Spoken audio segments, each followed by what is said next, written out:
Okay, magandang gabi po mga kapatid. Ito po ang ating pangalawang Bible study ngayong November. At next month po, ang speaker po natin ay si Pastor Freddy. I don't know if he's coming in the first week or first Bible study or the second Bible study. So, alam niyo po, pagka nagpe-prepare po ang isang pastor ng sermon, ang dami, at kahit sinong nagpe-prepare ng sermon, ang dami-dami mong inaaral, ang dami-dami mong nire-research, binabasa and everything. Pero hindi lahat ng impormasyon na nakakalap mo ay papasok sa sermon. Para bagang naghanda ka ng maraming pagkain pero hindi naman lahat ng niluto mo o hindi naman lahat ng panalengke mo ilulutuin mo. Kasi limitado siyempre sa oras. Hindi mo naman pwedeng ituro lahat nung na-prepare mo dahil yun nga, limitado ang oras. So may mga bagay na hindi na nababanggit.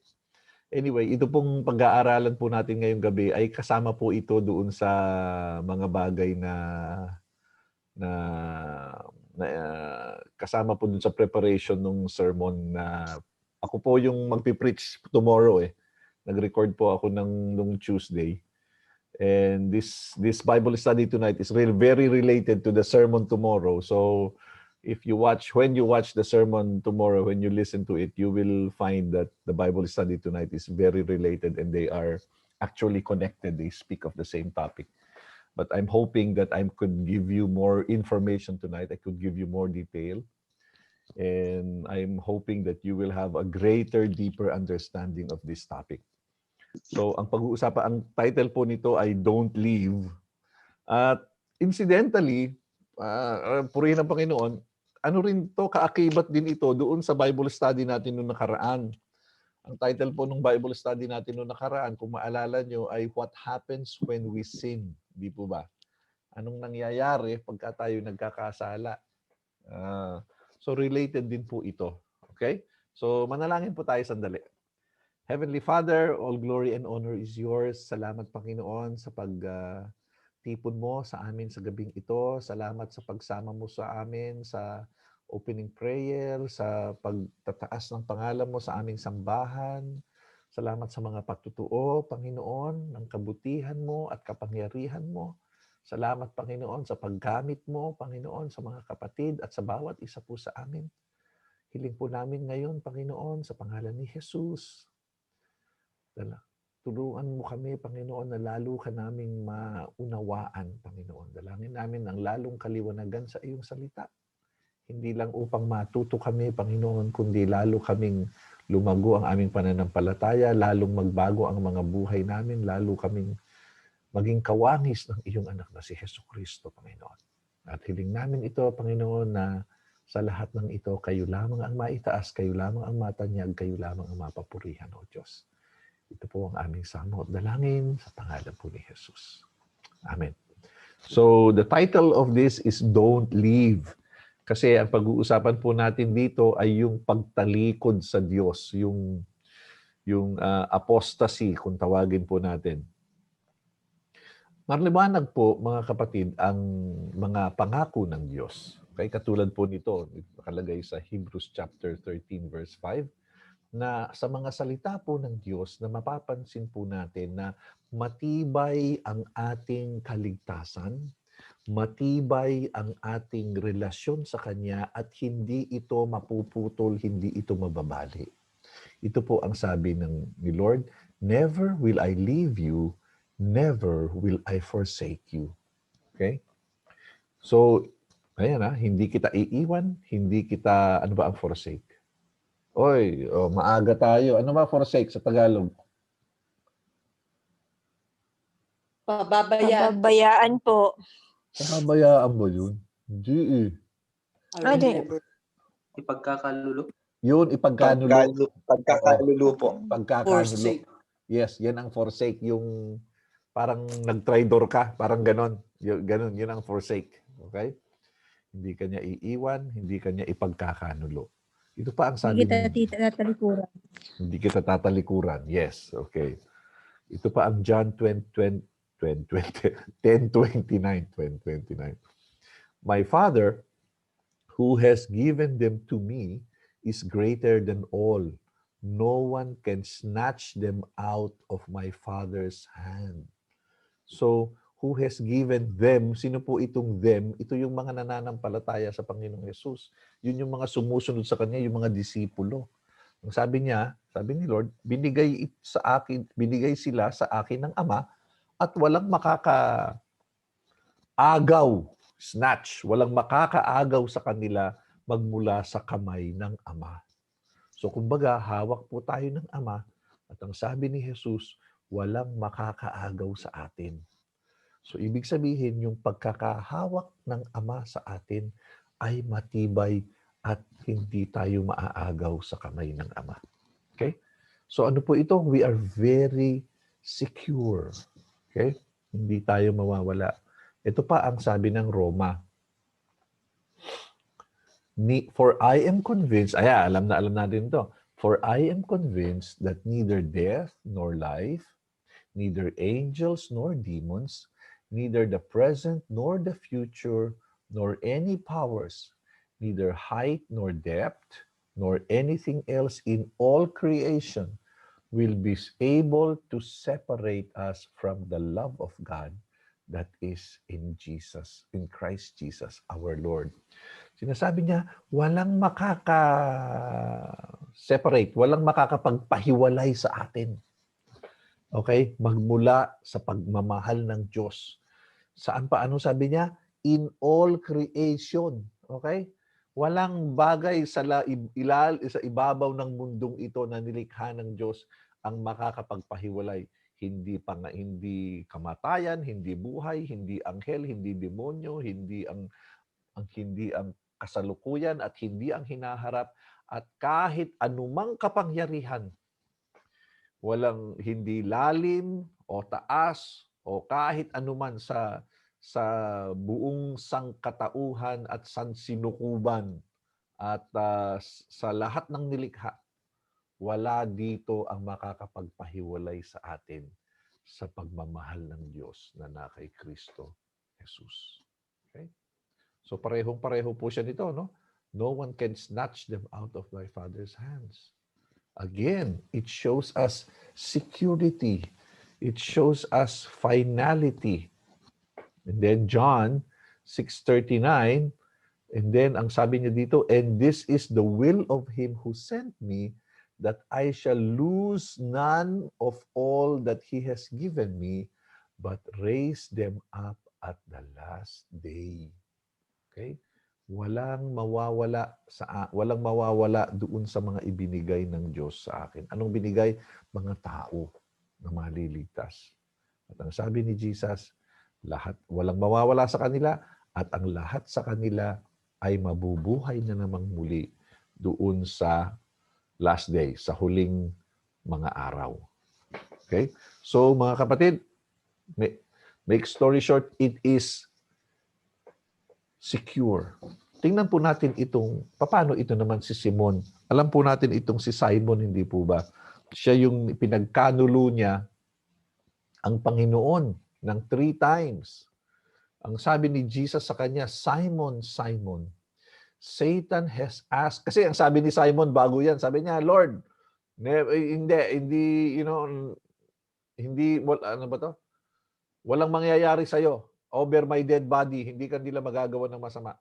Tapos ang sagot ni Jesus sa kanya, Simon, Simon, Satan has asked to sift you as wheat. Ibig mong sabihin nito, papasukin yung kaloob-looban niya, itetempt siya, hahanapan siya ni Satanas ng weakness o ng kahinaan at doon siya itetempt. Sabi ni Jesus, Satan has asked to sift you as wheat. Verse 32, but I have prayed for you, Simon, that your faith may not fail. And when you have turned back, strengthen your brothers. So sinasabi ni Jesus dito, Simon, dadaan ka sa isang malaking pagsubok. Pero Simon, ipinanalangin na kita na yung pananampalataya mo ay hindi bibigay. At pagka ikaw ay nakabalik na, palakasin mo naman yung iyong mga kapatid. Anong sagot ni Simon? Sabi ni Simon, but he replied, Lord, I am ready to go with you to prison or to death. Okay? Lord, saan ka man nila dalhin? Handa akong sumama sa iyo. Patayin ka man nila, kasama ako mamamatay. Ikulong ka man nila, kasama mo ako sa kulungan. Sabi ni Jesus, Jesus answered, I tell you, Peter, before the rooster crows today, you will deny me 3 times. You will deny 3 times that you know me. Sabi niya, Lord, saan ka man nila dalhin? Kasama mo ako. Kahit patayin ka nila, kasama mo ako mamamatay. Sabi ni Jesus, sinasabi ko sa iyo, Pedro, bago tumilawok ang manok, mamayang madaling araw, 3 beses mo akong ipagkakanulo. 3 beses mong i-deny na kilala mo ko. Kaya siguro medyo natauhan siguro sa Simon. Siguro parang kulang na lang yung sinabi ni Jesus siguro na, ano ka? Anong sinasabi mong kasama mo ako sa kulungan, sa kamatayan? I-deny mo nga ako eh. Hindi lang minsan, 3 beses. At alam natin ang kwento, di po ba?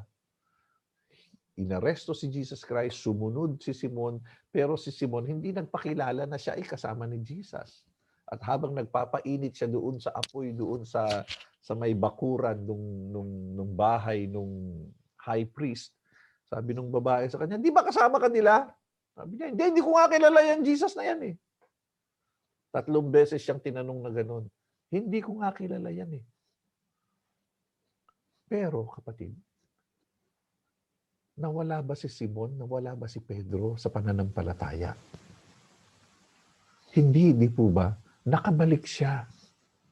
At nung makita, nung sinabi ni Simon na hindi ko kilala yan, nagkatinginan sila ni Jesus Christ at kaya ito umiiyak si Simon dahil nagsisisi siya doon sa kanyang mga nasabi. Okay? So mga kapatid, ano ang example dito? Meron tayong isang example dito na isang tao na pinagkanulo niya si Jesus Christ. I-deny niya, sabi niya, hindi ko kilala yung Jesus na yan. Pero sa kabila niyan, hindi siya nawala sa pagmamahal ng Diyos. Anak pa rin siya ng Diyos. Okay? Kasama siya. Hindi siya tinalikuran ng Diyos kahit sa kanyang pananalita ay parang masasabi mong tumalikod siya sa Diyos, pero hindi siya tumalikod sa Diyos. Paano natin alam? Ayan nagsisisi siya. Naintindihan niya na mali ang kanyang ginawa, nagsisisi siya. At sa kabila nun, kapatid, hindi siya tinalikuran ng Diyos. At kung ilang beses niyang ipinagkanulo si Jesus Christ, 3 times na sinabi niya, hindi ko kilala si Jesus, 3 times din na sinabi ni Jesus sa kanya, feed my sheep. Feed my sheep. Feed my sheep. Okay? Ano po ang gusto ko lang ipunto dito? Ang gusto ko lang pong ipunto dito, mga kapatid, ang ating relasyon sa Diyos ay matibay. Kahit nagkakasala tayo, pagka tayo ay humihingi ng kapatawaran, bumabalik po tayo. Hindi po naaapektuhan yung ating relasyon sa Diyos. Hindi po kayang putulin ng kasalanan yung relasyon natin sa Diyos. Okay? Amen po ba? Nandiyan pa po ba kayo? Hello? Andiyan pa po ba kayo? Amen. Yes po, Pastor. Yes. Yan ang hirap pagka nandito tayo online eh. Hindi mo pwedeng sabihin sa katabi mo, hoy, gumising ka. Hindi mo pwedeng sabihin eh. Kasi wala, hindi mo tayo magkakatabi. Okay, anyway. So, this is what we see. Ngayon, ang tanong, pagka ba nagkakasala tayo, Pastor, meron ba yung parang boundary? Meron ba yung parang binibilangan ba tayo ng Diyos? May bilang ba ang Diyos? Na halimbawa, nagkasala ako ng 10 sa isang maghapon. Sasabihin ba ng Diyos sa akin, sumusobra ka na, 10 na yan, wala na. Tama na. Hindi na kita anak. Tinatanggal na kita. Hindi ka naligtas. Punta ka na ng impyerno. Meron bang ganun ang Diyos? O nasan ba? Ilan ba ang binibilang ng Diyos? 10? 20? 100? 200? No? Tama po ba? Naunawaan niyo po? So, meron bang ganun? May kaisipan ba ang Diyos na ganun? Na ito, sumusobra na to. Ang dami na, tigas na ng ulo nito. O, tamo, maghapon na to, nakalimang mura ka na. Kagabi, lasing ka pa. Ngayon, hindi ka na nga nag-devotion kaninang umaga, nagmumura ka pa. Nagsinungaling ka pa. Wala, sobra ka na, hindi, tama na. Buburahin ko na pangalan mo.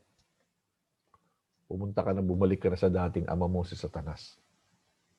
Meron bang ganun ang Diyos?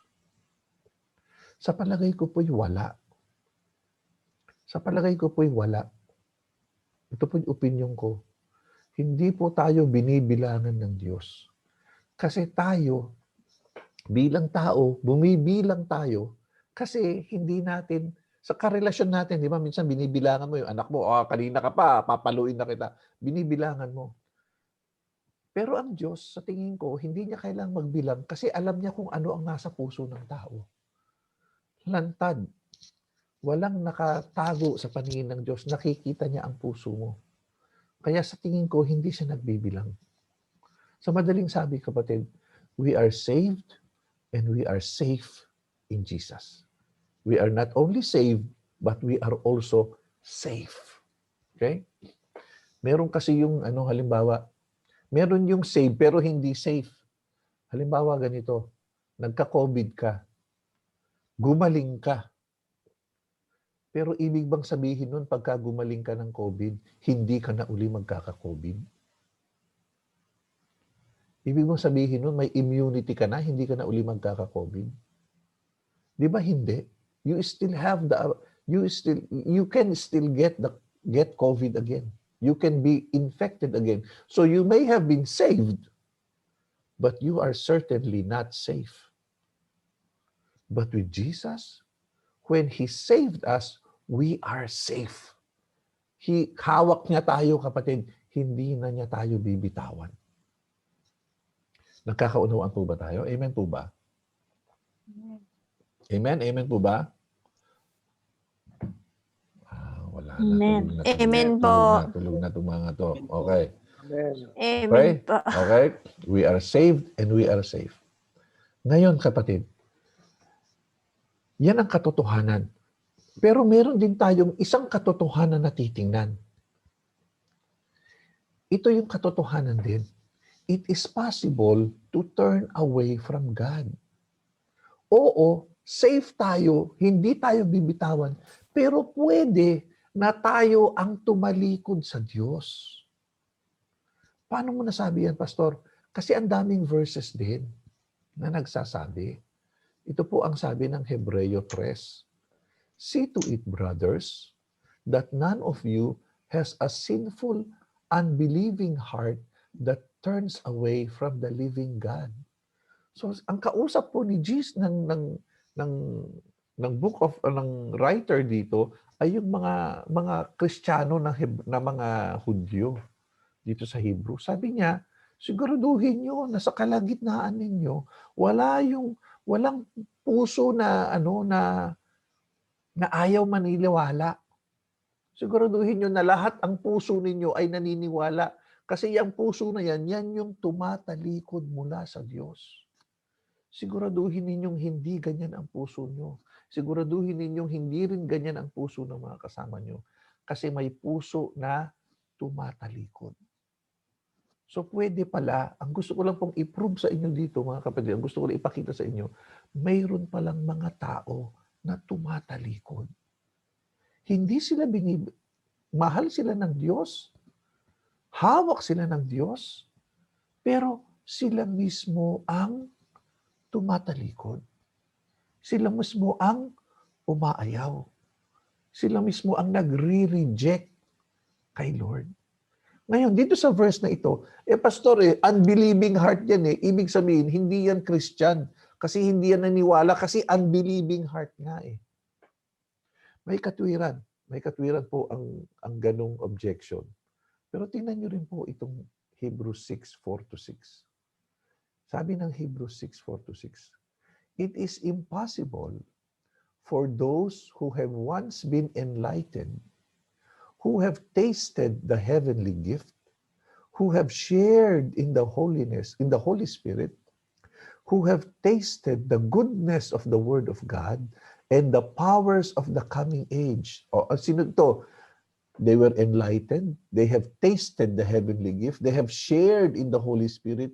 They have tasted the goodness of the Word of God. Christian po ba ito o hindi? Christian po. Ipo ba? Okay? Nananampalataya ba ito o hindi? Nananampalataya.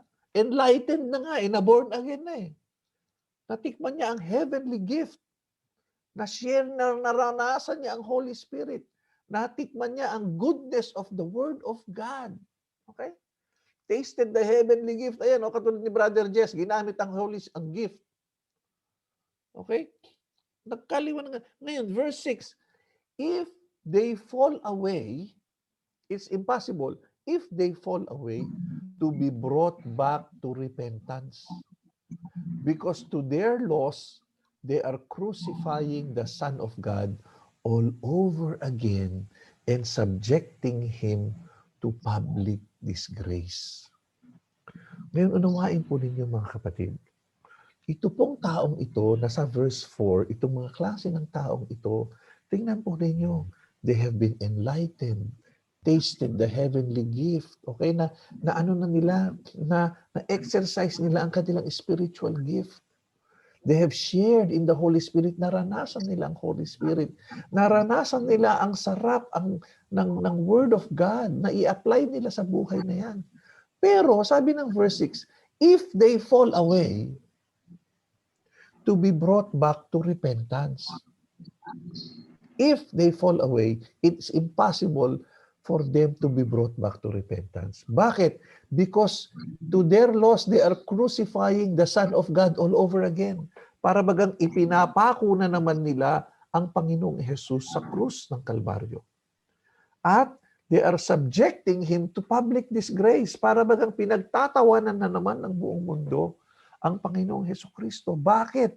Kasi merong isang Kristiyano na dating Kristiyano mananampalataya, pinagpala ng Diyos, pero ganun pa man, tumalikod siya.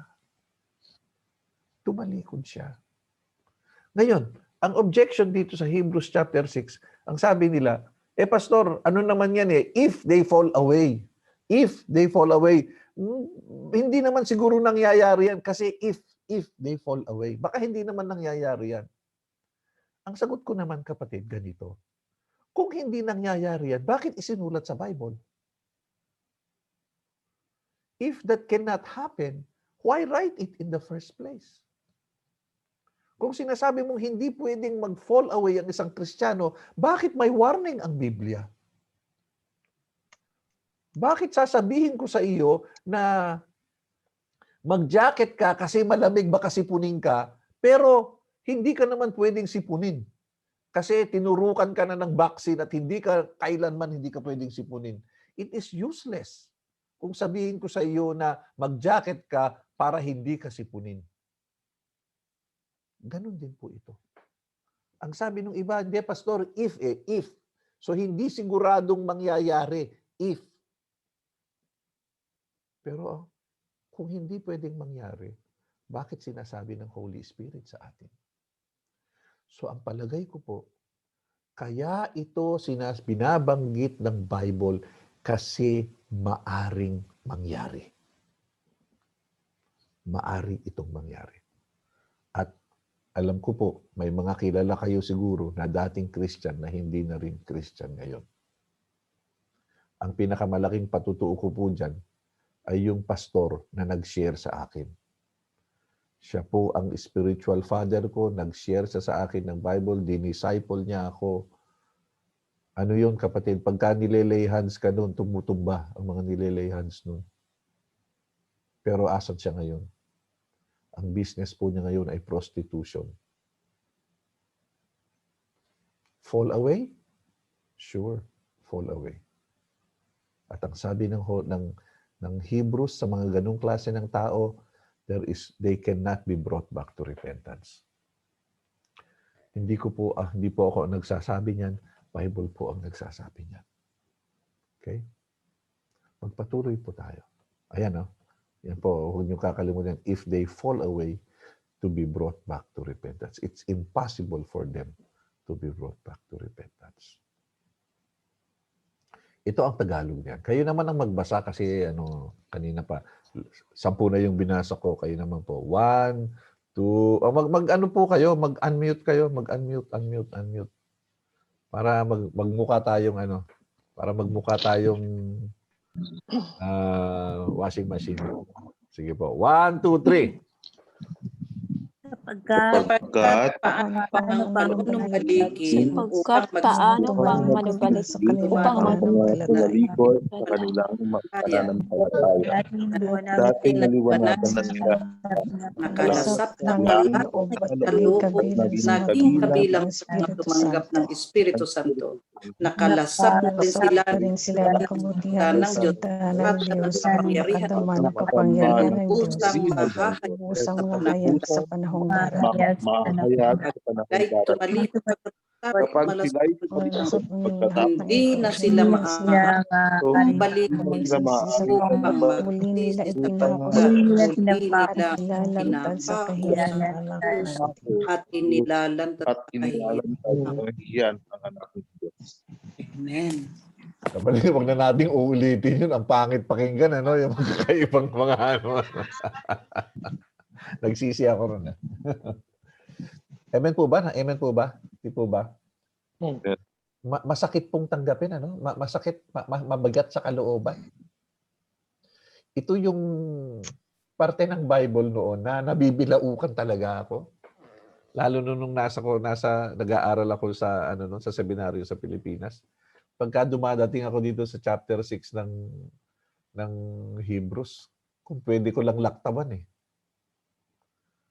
At pero you cannot shy away from it. You cannot deny it. It's there, it's clear. At buti sana kapatid kung dito lang sa Hebrews sinasabi ito, hindi sinasabi ito sa maraming parte ng Biblia. Kaya sinasabi sa maraming parte ng Biblia, magpatuloy kayo, magtiis kayo. Okay, ipamuhay nyo si Kristo. Hold on to the end. Overcome. Whoever overcomes will receive the gift of life. All of this. Bakit nga? Kasi nga, pwede na ang isang Kristiyano ay tumalikod. Kaya sinasabi ng Diyos, humawak kayo kay Kristo, manalangin kayo and all of these things. Because in the long run, being a Christian is sometimes difficult.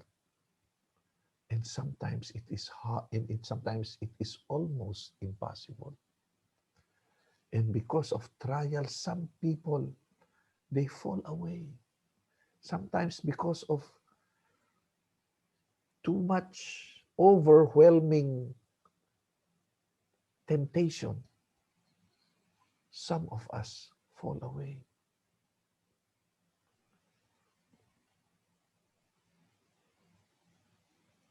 Ito po naman ang sabi ng 2 Peter. Ang ganda, no? Puro 2.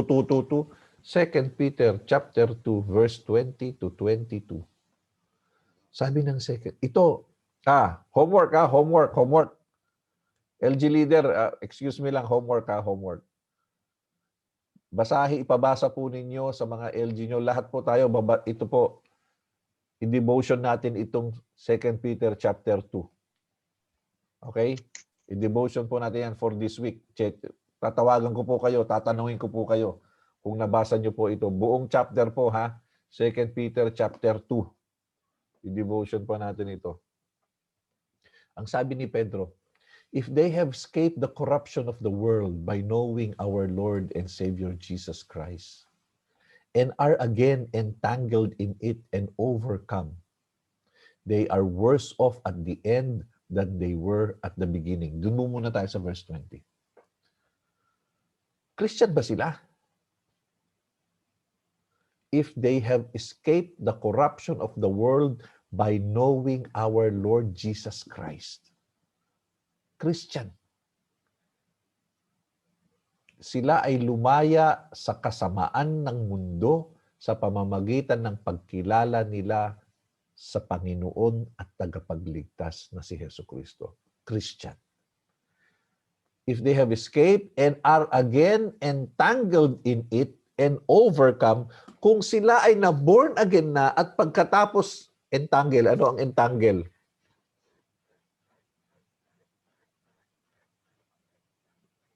Ano ang entangle ay Sumabit. Nabuhol. nagkabuhol-buhol na naman. Oo. Ibig sabihin, Na-shackle? yes, shackled. Okay. Aba, maganda yun shackled. Social. Okay. So, entangled, nagkabuhol, ibig sabihin, nasilo ka na naman. Yun ang ibig sabihin nun. Nakalaya ka na sa kasamaan ng mundo dahil na born again ka, pero nasilo ka na naman and overcome. Napang-ibabawan ka na naman ng mundo. Ibig sabihin, handong ka na naman sa kasalanan mo. Kung ano yung buhay mo noon, nandong ka na naman. If they have escaped and are again entangled in it and overcome, they are worse off at the end than they were at the beginning. Mas masama ang kanilang kalagayan nitong nasilo sila na naman ng mundo kaysa nung una pa. Nagkakaunawan po ba tayo?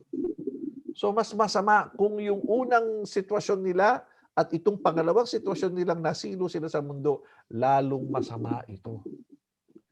Verse 21, it would have been better for them not to have known the way of righteousness than to have known it and then turn their backs on the sacred command that was passed on to them.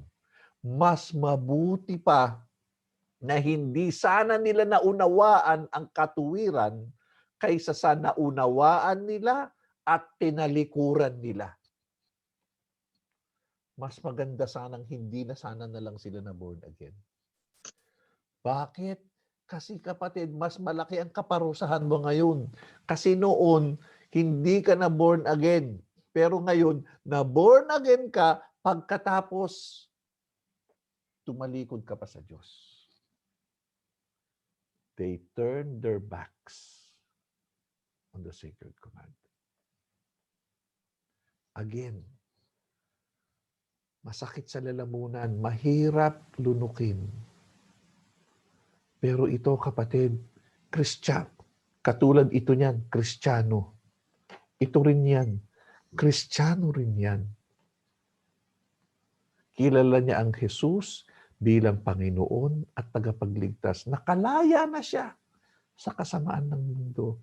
Pero nasilo uli siya, nabihag uli siya, at napang-ibabawan siya ng kasalanan ng mundo. Sabi ni Pedro, mas maganda sanang hindi na lang siya na born again. Dahil ngayon, mas masama ang kanyang kalagayan kaysa nung bago pa siya na born again. It is hard to swallow, but this is, my brothers and sisters, the Word of God. This has equal strength as the other parts of the Bible that says, no one can snatch us from the hand of God. The other parts of the Bible wherein God says, never will I leave you, never will forsake you. The other parts of the Bible that says, no one, nothing in this world, in this creation can separate us from the love of God. If that is valid, this too is valid. Kung totoo yun, kapatid, totoo din ito. Dahil ito ay nanggagaling sa iisang Biblia. So ano po ang maliwanag? We are saved and safe in Jesus, but it is possible to turn away from God. So, Pastor, tatalikuran ba ako ng Diyos? Hindi, kapatid. Iwawaksi ba ako ng Diyos? Hindi, kapatid. Dadating kaya ang punto na magsasawa ang Diyos sa akin? Hindi, kapatid. Dahil ang pagmamahal ng Diyos sa bawat isa sa atin ay nasa sukdulan na. Hindi mangyayari na tatalikod ang Diyos sa atin. Ngunit kapatid, maaari na tayo ang tatalikod sa Diyos. Hindi tayo hahabulin. Hahabulin siguro tayo ng Diyos, pero kapatid, pagka tumalikod ka sa Kanya, alam nyo naman, kapatid, basahin nyo ang Biblia. Basahin nyo ang Biblia, lalo na ang Gospel. Meron bang hinahabol si Jesus na umalis sa Kanya? Wala. Actually, pagka madami na ang tao, chinachap ni Jesus, pinakukunti niya, nagsasalita siya ng mga mahirap tanggapin para yung mga hindi totoo aalis. Ang gusto ni Lord, yung matira sa Kanya, yung totoo. Kasama yun sa preaching bukas. So kapatid, ito po ang katotohanan. Hindi tayo iwawaksin ng Diyos, hindi tayo tatalikuran ng Diyos, anuman ang sama natin, kasalanan natin, hindi tayo tatalikuran ng Diyos. Pero tayo mismo ang maaring tumalikod sa Kanya. Kung papaano po tayo lumapit sa Diyos ayon sa ating free will, maaari din po tayong tumalikod sa Diyos ayon sa ating free will. May nagtanong po sa isang apologist, si Frank Turek yata yun. Sabi niya, yung nanay ko, ganito, ganun, hindi naman siya napakasamang tao. Pero hindi siya Christian, hindi siya born again, ganun, hindi siya nagsisimba. Pero ligtas kaya yun? Sabi nung Turek, malamang hindi.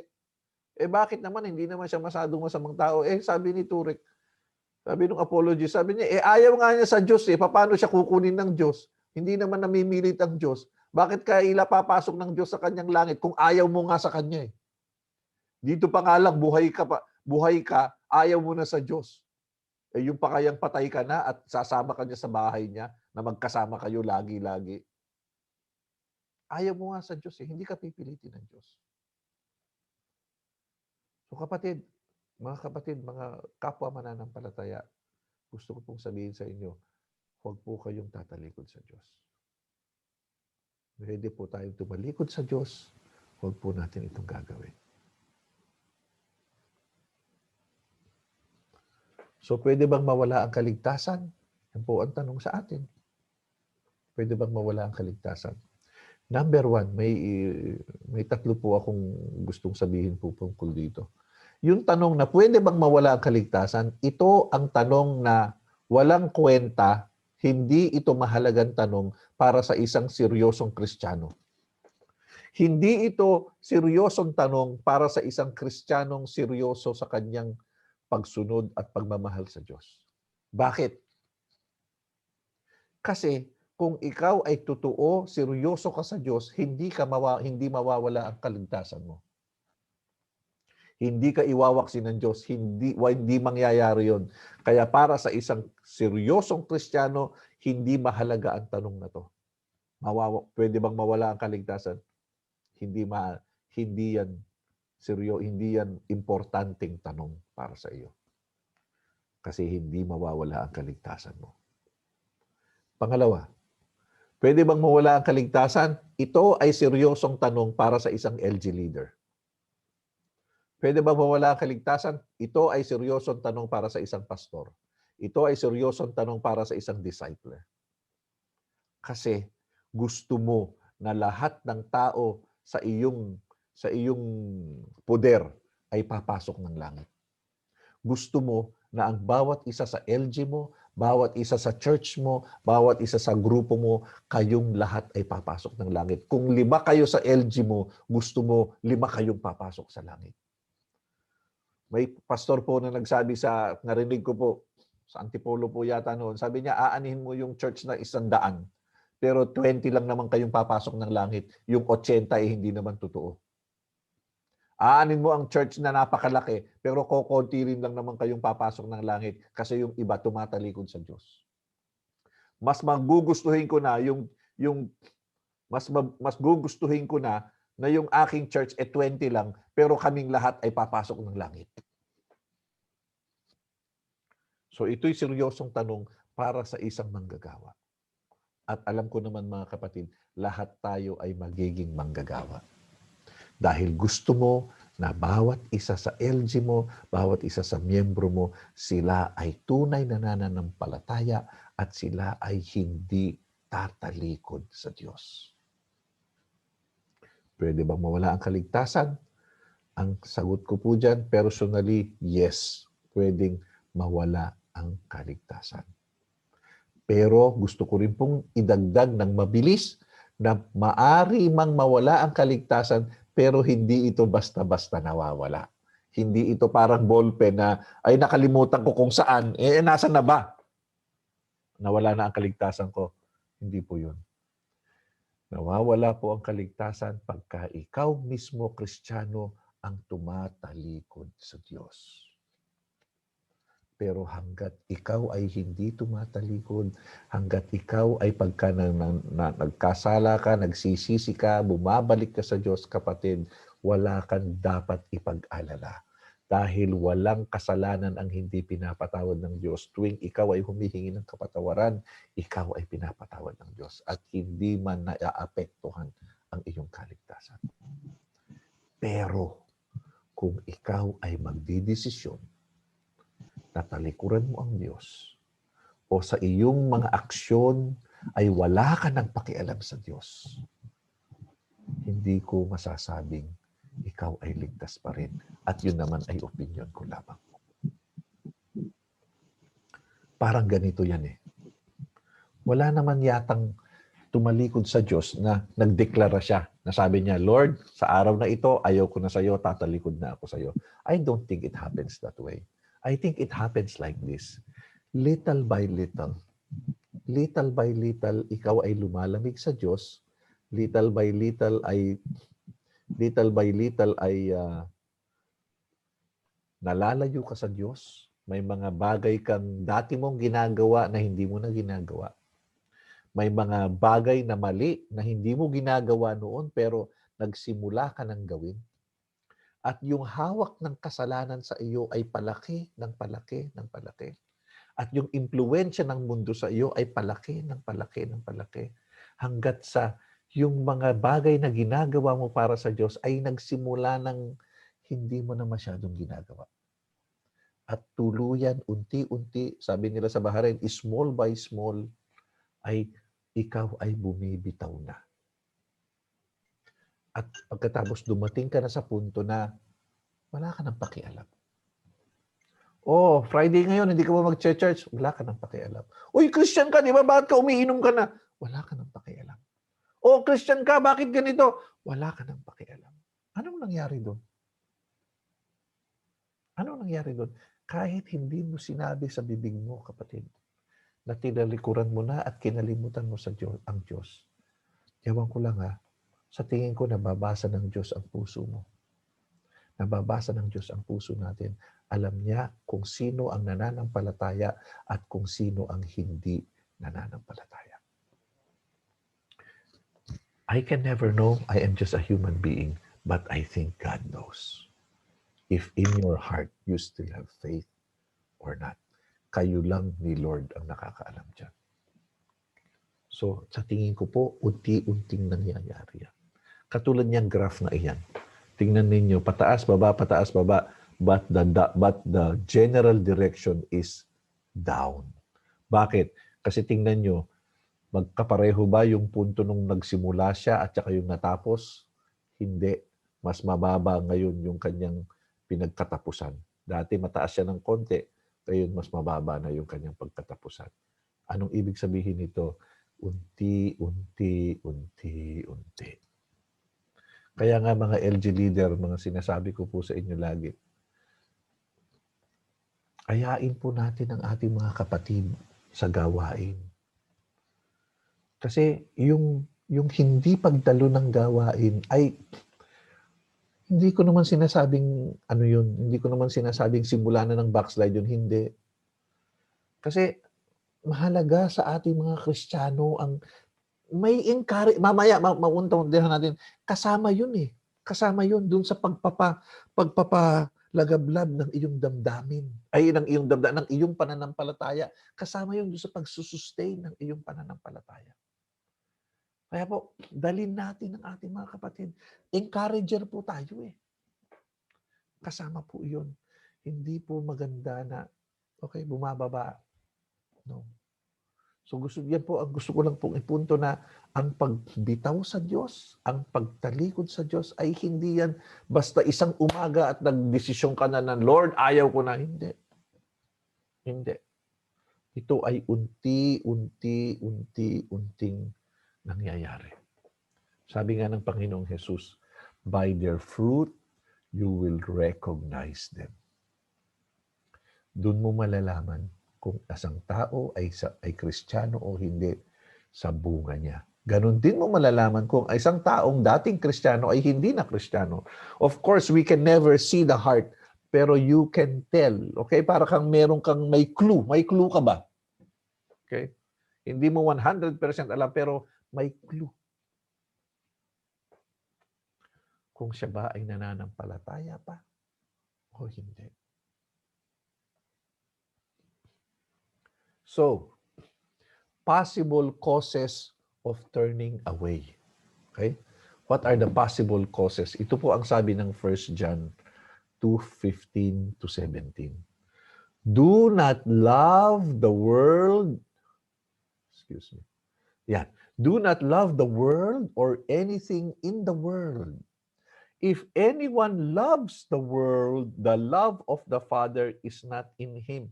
Dito po sa pagsusulat ni John, usually pagka sinasabi niyang world, usually hindi always usually pag sinasabi niyang world, ito yung makasalanang kaparaanan ng mundo. Okay? Worldliness, the sinfulness of the world. Sabi ni John, huwag mong mahalin yung kasamaan ng mundo o anumang nasa mundo. Kasi kung minamahal mo yung world, yung makasalanang gawin ng mundo, pag yan ang mahal ng Ama ay wala sa iyo. Okay? Yan po mga kapatid, mga LG leader, ang isang trabaho po natin na ipakita po sa kanila na kung paano natin mahalin ang Diyos at hindi po tayo nagmamahal sa kasamaan ng mundo. At kayo po mga kapatid ko na mga bago po sa pananampalataya, ito po ang katawagan ng Diyos sa atin. Natalikuran po natin ang makasalanang gawin ng mundo. Dahil kung minamahal po natin ang kagawian ng mundo, ang sabi ng Biblia, wala sa atin ang pagmamahal ng Diyos. 16. For everything in the world, the cravings of the sinful man, the lust of his eyes, and the boasting of what he does, of what he has and does, comes not from the Father, but from the world. Doon na lang tayo, sa 16 lang tayo. Yun daw, yung mga bagay na mundo, yung cravings ng sinful man. Ano ito? Yung layaw ng laman. Yung pleasure, sensual, sinful pleasures.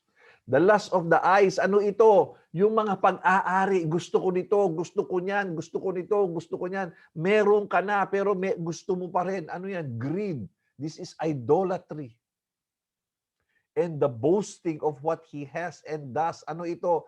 Pride. Ito, kapatid, pride. Oh, mayaman ako, marunong ako, maganda ako ang pinaka... Naintindihan natin yan. Yan daw ang tatak. Yan ang tatak ng mundo. So ano ang causes? Possible causes of turning away. Yung nasa mundo, pride, pleasure, and riches.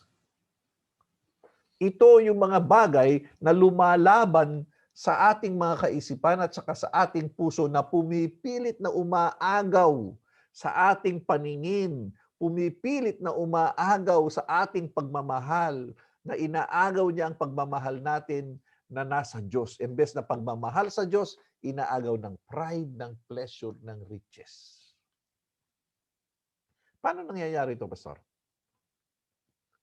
Wrong response to trials. Possible causes, wrong response to trials. Kaya mga kapatid na LG leader at bawat isa po sa atin, Pagka po tayo dumadaan ng trial, sabihin mo po sa LG mo. Sabihin mo po sa katabi mo. Sabihin mo po sa akin. Ipagpe-pray ka po natin at sama-sama po tayo na magtulungan at sama-sama po tayong magbantayan, sama-sama po tayong maghawakan, sama-sama tayong mag-encourage sa isa't isa para yung response mo sa trial ay hindi maging wrong. Para yung response mo sa trial ay hindi maging sinful response. Kapatid, kaya nga tayo nilalagay ng Diyos sa trial kasi gustong makita ng Diyos kung ano ang gagawin natin. Gustong makita ng Diyos na yung pagtugon natin sa trial ay siya pa rin ang ating sinusunod. Kasi kapatid, pag nasa trial ka, nasa isa kang temptation. You are open to temptation. Why? Because there is a difficulty and you want to solve this difficulty. Sometimes the solution we give is not a holy solution or a godly solution. Sometimes it is a sinful solution. Diyan pumapasok yan, yung tatlong yan. Minsan ang solusyon natin is out of pride. Ayaw ko nga. Bakit? Matanda ako sa kanya, gusto niya, ako pa ang hihingi ng kapatawaran. Ano yan? Pride. Is it the right response? It's the wrong response. Ay, hindi. Kasi hindi ko kayang iwanan ng boyfriend ko. Sabi ni pastor, iwanan ko daw, maghiwalay daw ko. Paano na lang? Pleasure. Drugs. Bakit? Ano bang nakakukuha doon? Pleasure. Bakit? Hindi ko maiwan yung mga barkada ko. Ano ba naman meron doon? Pleasure. Inuuna natin ang pleasure kaysa sa Diyos. Hindi, mag-church tayo. Hindi, dito tayo. Ay, hindi, mas masarap doon. Ano ang umaagaw? Pleasure. Nandiyan pa po ba kayo, mga kapatid? Nandiyan pa ba kayo? Sino ba ang tulong Amen na? po. Amen po. Ang hirap na hindi ko kayo nakikita. Amen po. Okay? Balik po tayo. Our right response, our wrong responses are usually these three things. We respond out of pride, we respond out of pleasure, we respond out of riches. Ay, hindi, saka na ako mag-church, kagahanap buhay ako eh. Inuuna mo ang pera. Kaya nga ang sabi ni Jesus Christ, no one can serve money and God at the same time. You will love one and hate the other. Problema ito, kapatid. Mag-ingat po tayo dito sa tatlong to. Kaya, di ba? Alam niyo na yung kwento, pastor, ipag-pray niyo naman ako. Wala akong hanap buhay, gusto kong magmanok. Pray naman si pastor, Lord, bless mo yung kanyang manok. Yung manok niya, dumami na, daan-daan na yung manok. Hindi na nag-church si nanay. Nanay, bakit hindi po kayo nag-church? Paano naman, pastor? Sino magpapakain sa mga manok? Pastor, bago kayo umalis, pag-pray nyo naman ako. Sige po, nanay. Sabi ni pastor, Lord, patayin mo lahat ng manok. Bakit naman, pastor? Hindi kayo nag-church dahil sa manok. Anong problema doon? It's a wrong response. Anong inuna? Manok. Pero masarap. Paano kung pansabong, pastor? Ayun. Doble na. Dalawa na yon, sister. Pleasure at saka riches. Kasi yung sabong may pleasure yun eh. Okay? Pero at least, Sister Vicky, sa sabong may Kristo. Marami pa. Biro lang po. So possible causes of turning away is the wrong response to trials. That's why it's very important, brothers and sisters, that when one of us is in a trial, like Sister Madge right now and Brother Rolly, it's important that we come together. It's important that we close ranks. It's important that we fellowship and share each other's burdens. What is this? We give each other encouragement. We give each other support so that the one who is undergoing trial will respond correctly. Napakahalaga po inon. Corny, pastor, pero hindi, kapatid. That is the design of the church. Kaya tinitipon-tipon ng ama ang kanyang mga anak para yung mga anak na yan magpalakasan. Ano pa? Sin and shame. Possible cause of turning away. Oh, Pastor, ang dami ko ng kasalanan. Ikaw na mismo ang nahihiya sa sarili mo. Naku! Hindi ko nga makuhang mag-pray. Ay, nako. Nako, kung alam mo lang. Ang bait-bait ng Diyos sa akin noon. Pinagpala ako, ganito, 1, 2, 3, 1, 2, 3. Ang dami, naranasan ko. Pero ang laki ng kasalanan ko. Ikaw mismo hindi mo mapatawad yung sarili mo. Pero kapatid, sinasabi ko sa iyo, hindi mo kailangan patawarin ang sarili mo, kailangan mo patawarin ka ng Diyos. At walang kasalanan ng hindi pinapatawad ng Diyos. It's sin and shame. Again, what this happen? Kasi kung may LG siya, kung meron siyang kasama, hindi mangyayari yan. Mayroong mag-e-encourage. At of course, ito, 2 and 3, magkasama lagi yan. May demonic accusation. Pinapaalala sa iyo ni Satanas at pinag-aralan natin ito last time. Pinapaalala ni Satanas yung mga kasalanan mo, kahiya-hiya. Naku po! Sabi ni Satanas, tatanggapin ka pa ba ng Diyos? Naku po, napaka ano mo. Ikaw nga, nahihiya ka sa sarili mo. Diyos pa kaya? Demonic accusations. Then another one, bad company. Bad company. That's why, again, I will stress again, LG, discipleship is so important because when you are undergoing a difficult trial, kapatid, and you are in bad company, what kind of suggestion and advice will you get? You will get bad advice. Naku, ang sabi, iwanan ko na raw itong boyfriend ko. Naku, wag naman. Ang bait-bait niya. No? Saan ka makakahanap ng ganyang girlfriend o boyfriend? Bad company.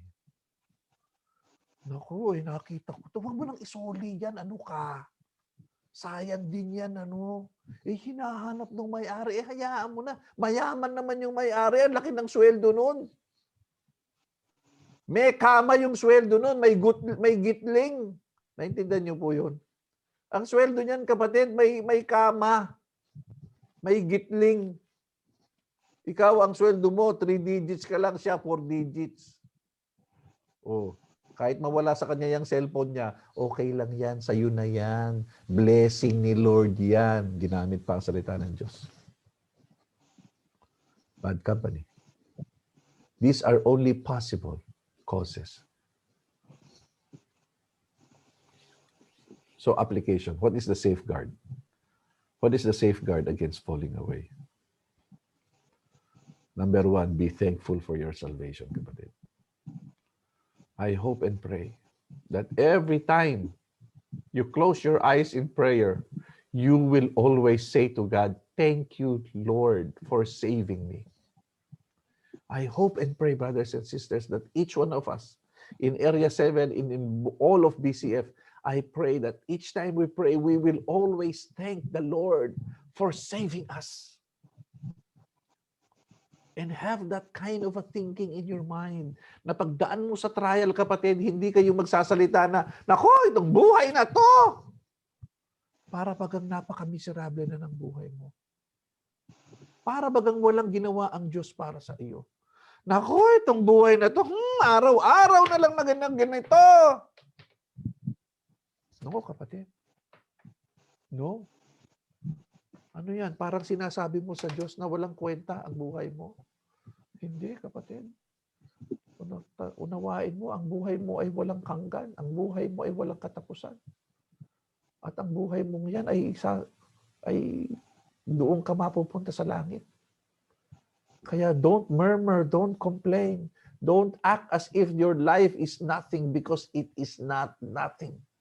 You may be going through a difficult time, but it's certainly your life is not nothing. Kaya ang sabi ni Pablo, be thankful in all occasion. Be thankful all the time. Okay? Kaya po ang Kristiyano, ang Kristiyano, para bagang second nature sa kanya yung humility. Alam mo kung bakit? Kasi thankful siya eh. Alam na, para bagang nakatatak sa kaisipan niya na tumanggap siya ng isang pagpapala na hindi siya karapat-dapat. Kaya ang nangyayari yun, thankful siya, Lord, thank you, thank you. Kaya pag nakita mo ang Kristiyano, may inherently humble yan. Meron siyang humility. Hindi man siya napaka-humble, pero meron siyang humility. Appreciative siya. Kung anong maliit na bagay ang ibigay mo sa kanya, na-appreciate niya yun. Kasi nga, yung binigay na sa kanya, yung hindi niya karapat-dapat yung salvation. So number 1, be thankful for your salvation, kapatid. Treat your salvation as the utmost importance. Give it value. Number 2, persevere by focusing on Jesus. Persevere ka, kapatid. Pagka po tayo dumadaan sa paki-mute po, paki-mute. Meron pong maingay, paki-mute lang po. Pagka po tayo dumadaan, mga kapatid, sa pagsubok ng buhay, ang isa sa mga kailangan nating gawin ay yung magtiis. O hindi kaya yung magtiyaga, kung tawagin, mag-persevere. Pero yung pagpe-persevere na yan ay hindi galing sa self-control mo yan. Yung pagpe-persevere na yan ay sa pamamagitan ng pag-focus mo sa Panginoong Jesus. Because when you focus on Jesus Christ, He gives you the blessing, He gives you the anointing, He gives you the strength and wisdom. And then when you focus on Jesus Christ, you will remember, ito palang aking Panginoon ay naghirap. Ako pa kaya? Bakit ba ine-expect ko na hindi ako maghihirap? Si Jesus nga naghirap para sa akin. Bakit ko ine-expect na hindi ako maghihirap? So kasama pala sa buhay ito. Kasama sa buhay ito. Persevere by focusing. And number 3, of course, we understand this. Stay in fellowship. Stay in fellowship. Stay connected. Stay connected to the brethren. And nauulit ko na ito. Okay? Kasi pag dumadaan tayo sa pagsubok, meron tayong support system. Merong magpapaalala, merong mag-i-encourage, merong magpe-pray para sa iyo. Para tama ang iyong mga desisyon. Gusto ko pong iwanan sa inyo itong dalawang verses, itong dalawang parts ng Bible na ito. Sabi po, see to it, brothers, that none of you has a sinful, unbelieving heart that turns away from the living God. But, verse 13, but encourage one another daily as long as it is called today, so that none of you may be hardened by sin's deceitfulness. So, i-encourage mo yung kapatid para hindi siya maging hardened by sin, para hindi tumigas yung kasalanan sa puso niya, para hindi magkalyo yung kanyang puso, na parang okay na sa kanya yung kasalanan. Hindi po. Ano po ang kailangan natin gawin?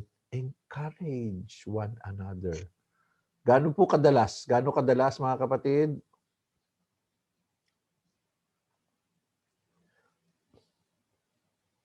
Hello? Gaano po kadalas natin dapat i-encourage ang isa't isa? Daily. Daily. Okay?